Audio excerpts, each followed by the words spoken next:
driving a Rolls-Royce, which sometimes people say, like, they look at you weird. You know, it's like people don't think of it as a driving car. I mean, that perception is changing.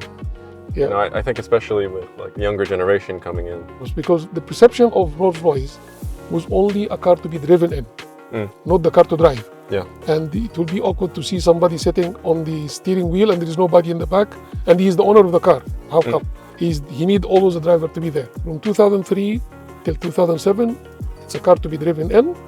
2007, I can drive now. I can enjoy driving the car. The Phantom Coupe and Phantom Prophet, both of them was a magic car to drive. You enjoy those cars.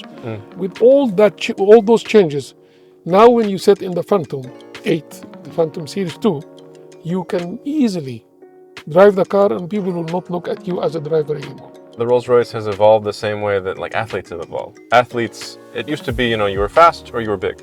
Exactly. You know, now the best athletes are both.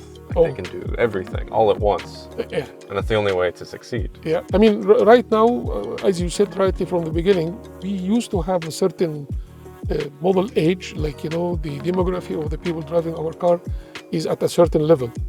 That age, like being wider and wider, like, you know, we reach teens now. We are having people whom like 19 years old or something, whom, you know, eager. It's the pinnacle of luxury without ever feeling gaudy. You never feel like, you know, it's just spend for spend's sake, or it's just flash for flash's sake. You know, everything is like clearly thought out. Everything has a purpose.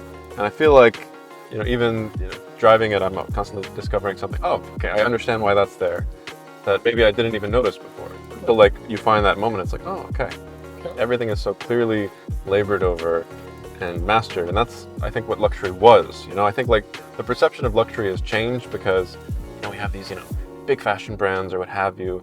And so much is about shouting in your face that something's luxury. We go back to the heritage of luxury when it was really just about, you know, something that was handcrafted by an absolute master, someone who could do something better than anyone else in the world. And it was luxury because they only had so much time in their day to do it, so they could only make so many pieces. That's what each Rolls-Royce feels like. It's just what...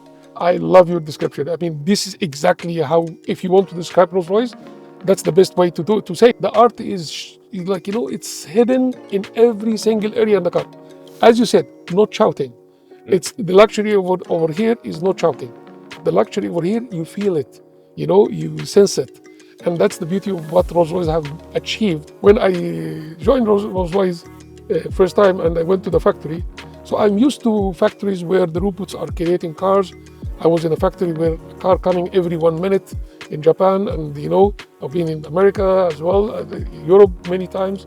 So when I went to the factory, our training room was inside the factory, and you can see the production line over there. So we sat there and we started early in the morning there, and I can see the production line.